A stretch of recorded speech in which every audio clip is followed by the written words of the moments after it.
Welcome to the Learning Pines YouTube. We hope this video helps.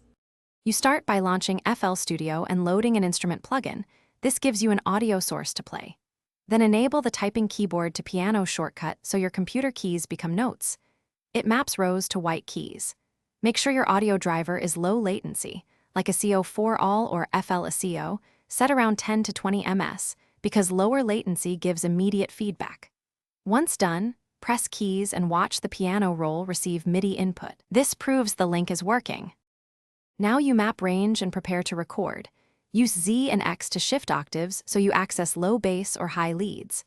Arm the instrument channel for recording, enable the metronome, and set your BPM. This keeps timing tight. Decide whether to record real-time or use step editing. Real-time captures feel, while step and quantize clean notes. Once you record, open the piano roll to edit velocity and timing, because shaping velocity makes the part sound human and musical. Finish by cleaning the performance. Quantize only slightly to keep groove, then edit velocities for dynamics. Softer velocities often sit better in mixes. When satisfied, render the instrument or export the pattern as WAV or MP3 for sharing. If you encounter lag, reduce your audio buffer size, close CPU-heavy programs, or switch to an ASIO driver. That fixes most latency issues.